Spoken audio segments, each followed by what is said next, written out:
commence Siman Menvav, Siman 46, dîner, Birkat HaShachar, les brachot de Birkat HaShachar. Vous savez, on commence une partie très importante de la tefila. Malheureusement, je vois que beaucoup de jeunes, ils sautent ça, c'est dommage. Parce que c'est une des parties les plus importantes.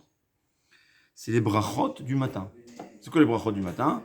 Dit le Mishnah Berurah, on n'a pas le droit de tirer profit de ce monde sans remercier Hachem.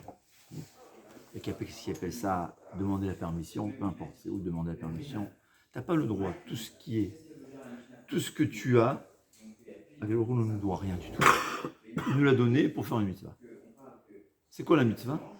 C'est faire une bracha, une bénédiction à Hachem, sans parler du fait que cette bénédiction, elle nous fait à nous du bien en plus. Ouais. Parce que c'est quoi la bénédiction? C'est quoi une bénédiction? Baruch ata Hachem Elokeinu melech haolam. Béni, on bénit Hachem. Dit le originaire. On avoue, on confirme que Hachem est la source de la bénédiction. C'est quoi la bénédiction? La multiplication du bien, de la bonté. Toute la bonté dans ce monde, on reconnaît que ça vient d'Hachem. Qu'est-ce qui se passe? Quand je reconnais que ça vient d'Hachem, Hachem il nous rajoute de la bonté. La pomme, je reconnais que cette pomme vient d'Hachem, Hachem va faire, et bien il y aura encore 1 milliard de pommes cette année. C'est pour ça que c'est écrit que celui qui ne fait pas de brachot, il a volé du peuple juif. Il a volé. Il a volé ce manque de bonté que Hachem il aurait dû donner suite à la bracha qu'il aurait fait. Donc au fait, la bracha, c'est le minimum. Si je te donne, tu dois dire merci. À plus forte raison, si je t'ai dit que tu te permets de prendre seulement ce que je dis, tu fais une bracha. Sinon c'est du vol, comme on l'a dit. Mais en plus, on n'est que gagnant. À part la mitzvah qu'on a fait, qui est énorme, il ne faut pas s'imaginer la grandeur d'une mitzvah de bracha. Mais en plus, Hachem, il me dit, plus tu fais la bracha, plus je te donne. Ça vaut la peine. Alors c'est un peu difficile. Hein. Il faut déplacer la mâchoire plusieurs fois, c'est des efforts. Hein. Combien d'énergie, combien de kilos d'énergie ça fait? La paresse. Ouais. Alors, à l'origine, et c'est ce que je crois qu'on a parlé, au fait, on faisait les brachot à Shachar, c'est les brachot que Chachamim ont institués sur toute la bonté qu'on a à tout moment dans la journée. Alors, on ne va pas faire la bracha à chaque moment, on a fait la bracha une fois par jour, par cycle. Et en principe, les bracha, on devrait les faire au moment avant que j'en tire profit. C'est ce premier saïf où il nous parle de comment on aurait dû faire à l'origine. On verra qu'aujourd'hui, on le fait tous les brachot, on les fait à la tfila, pour des raisons que le Shulchan Aruch va expliquer. Mais à l'origine, c'est que chez Mishenato, dès qu'on se réveille, si les mains, dans le temps, les mains étaient propres, si on réussissait à avoir les mains propres, une fois qu'il s'est lavé les mains, Yomar Elokai Neshama. On remercie Hachem qu'il nous a donné la vie, qui nous a donné la neshama. En fait, c'est pas seulement la vie, c'est en général, il nous a donné une âme spirituelle tellement élevée, grâce à laquelle on peut s'approcher de lui. C'est un remerciement sur une vie, pas une vie simple, une vie d'animal sur 2 pieds. Ouais. Un homme, c'est pas un animal à 2 pattes. Et là, une vie avec une neshama, une vie dans laquelle on peut faire des mitzvot. C'est la bracha de Elokai Neshama. Kshishma kol hatarnegol yevarech hanoten la servibina. La première bracha après, c'est celui qui donne au servi la sagesse. C'est quoi la sagesse? La première sagesse, c'est de différencier le jour de la nuit. Alors, il y a 2 explications au servi. On remercie Hachem qu'il a même au coq, il a donné cette faculté-là de remarquer le début de la journée. Mais au servi aussi, ça veut dire notre sérel à nous. Donc, en fait, c'est une bracha sur Hachem nous a donné une certaine sagesse à nous et aux animaux, évidemment. C'est peut-être aussi une façon de remercier Hachem qui nous a donné un réveil, mais c'est plus que ça, c'est plus profond. Anoten la servi bina et avdil ben yom ben laila, qui a donné cette intelligence de remarquer entre la journée et la nuit. Et si on remercie Hachem qui a donné ça au corps, qui nous aide à réveiller, à plus forte raison, qui nous a donné à nous cette intelligence de remarquer le nuit du jour. C'est quoi la nuit du jour? Le mal et le bien. Ouais. Combien de gens confondent le mal et le bien? Mais c'est aussi le sens propre. On peut remarquer des choses. C'est parce que c'est le coq qui est le premier animal à remarquer le lever du jour. C'est lui qui... Ouais, apparemment. Parce qu'il y a des oiseaux que j'entends moi le matin, c'est les merles, tout ça. Il fait encore nuit. Eux, ils se lèvent tôt. Ouais. C'est ceux qui se lèvent à 4h du matin. Les enfants piaillés. Si, servi, ça a le sens du coq, mais ça a aussi le sens du cœur de l'homme. Okay? Donc, ces Ramim nous ont donné une bracha double. Ouais. Une bracha sur le fait que j'ai un coq qui me réveille et qui me dit voilà, le jour il commence, mais au fait, c'est une bracha aussi sur le fait que moi je sais remarquer la différence entre le jour et la nuit, entre le bien et le mal, qui est encore plus important. Kshelovesh, une fois qu'il s'habille, il va faire la bracha malbish arumim. Je remercie Hachem qui m'a donné des habits. C'est évident aujourd'hui. On a tous bon Hachem, mais rien n'est évident. C'est Hachem nous donnait tellement qu'on s'est habitué. Mais malheureusement, il y a des gens qui n'ont pas de quoi s'habiller. Le fait que Hachem nous donne beaucoup, c'est pas une raison de moins faire la bracha, c'est une bracha encore plus forte. Ouais. Malbish arumim, c'est celui qui a un habit. Celui qui en a 10. Quelle bracha il va faire à Hachem? Remercier pour déjà ce qu'on a, apprécier ce qu'on a et remercier pour ce qu'on a. J'ai toujours dit, quelqu'un qui vit avec une bracha comme ça, il contemple sa brachot, il passe toute la journée joyeux. Parce qu'il réfléchit. Chez Aniach Yadav al-Ainav, L'habit, c'est aussi l'image qu'on donne à la société. c'est le kavod. Les habits, c'est ce qui honore la personne. Ouais. Quand il met les mains sur ses yeux, aujourd'hui c'est un peu différent, comme on va expliquer. On parle qu'il a déjà fait Netila, mais aujourd'hui c'est pas comme ça. Donc, quand il ouvre ses yeux, au fait, et là il passe ses mains sur les yeux parce que c'est apparemment la façon d'ouvrir ses yeux. J'aimerais dire ici, évidemment, on ne parle pas ses mains directement parce que c'est sourd. Il dit avec un habit. Ouais. Il va remercier Hachem, Pokeyar, Iverim, qu'on peut voir. Hein? Surtout quand on porte des lunettes, on comprend ce que c'est cette vente. Hein? Maintenant, oui. Tac, tac. Ouais. Hein? Keshe Yeshev, il va remettre la sourim. Dès qu'il peut bouger, hein, il peut s'asseoir, il va remercier Hachem, Matir Asurim, qui nous libère de la prison, ça veut dire qu'on n'est pas paralysé. Chez Zokef, il va mais dès qu'il peut se lever en plus, c'est encore un niveau plus élevé, il va remercier Hachem, Zokef Kefufim, qui nous donne cette possibilité d'être les courbés. De se redresser en fait. Chez Aniar Ragla Vaaretz, il va rech Roka Haaretz Alamaim. Dès qu'il met ses pieds sur la terre, il dit Roka Haaretz Alamaim. C'est une bracha au fait qu'il nous a mis. Moi j'appelle ça la bracha sur la force de la pesanteur. Ouais, il y a Kavana Roka avec eux, il y a une façon, il y a un monde qui tourne qu'on peut être debout. Chez Noël Min Alav, quand il met ses chaussures, il fera chez Asadi Kol Tzorki. C'est quand chez Asadi Kol Tzorki qui m'a donné tout ce que j'ai besoin. Alors, pourquoi les chaussures? Parce que les chaussures, c'est du cuir. C'est ce qu'on nous montre qu'en entrée, que nous a donné cette permission d'être de cholette, comment ça s'appelle, dire de gouverner les animaux. C'est le top. Akadosh Baruch Hu, il m'a donné tout ce que j'ai besoin, même le fait de pouvoir m'approprier une vache et en faire des chaussures. Ouais, des chaussures en cuir. Mais au fait, c'est une bracha. Je sais quoi, qui a fait tout ce que j'ai besoin.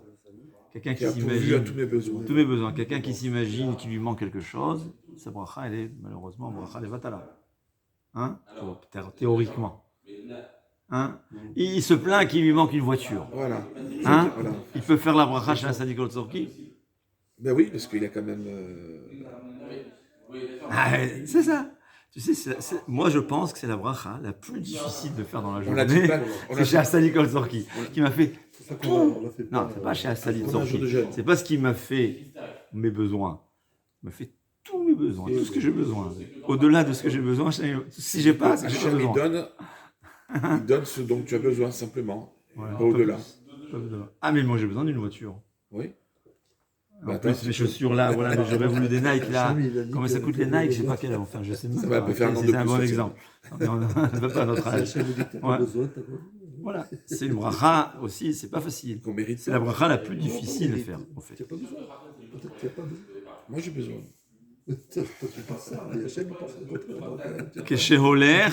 D'ailleurs, il y a une marloquette. Il y a les Marocains qui ne font pas cette bracha de Tishah B'Av Kippour.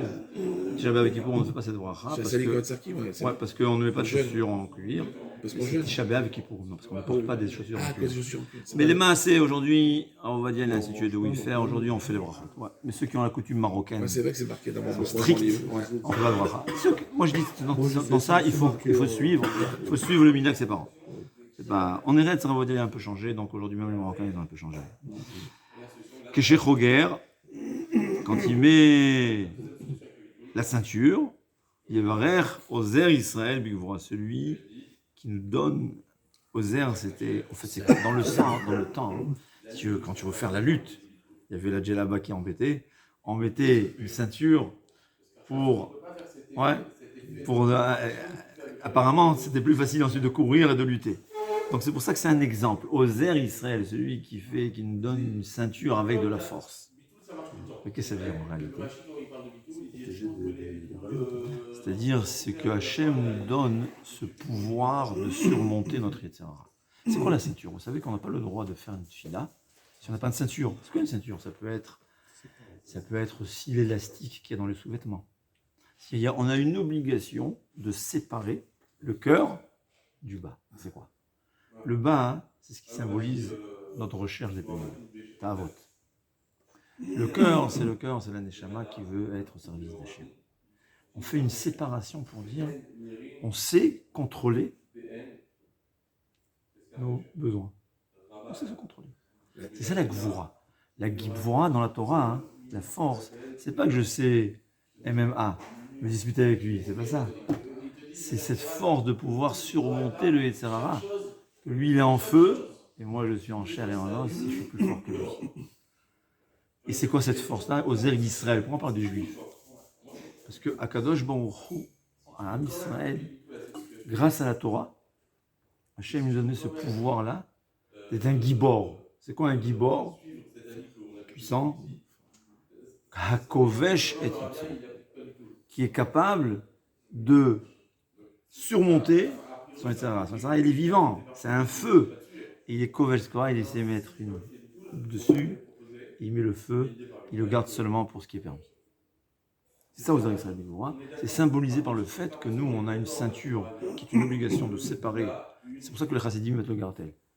Mais nous, on n'a pas besoin de le garder parce qu'on a la ceinture, on a l'élastique. Mais celui qui est, par exemple, des fois, il y a que j'ai une djellaba, sans rien, c'est sourd de faire une tchila comme ça. Il sera obligé de mettre un gartel de chassidim ou bien une ceinture ou quoi que ce soit. Ou un slip. Ouais. C'est ce qu'il faut savoir. C'est ça, Ozer Israël Bigvora, qui nous a donné cette force-là, cette ceinture de pouvoir séparer le cœur du bas, de pouvoir se surmonter notre terrain.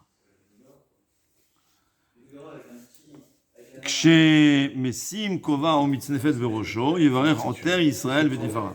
Ozer, c'est une ceinture, qui nous ceinture par la force, de la force, une ceinture.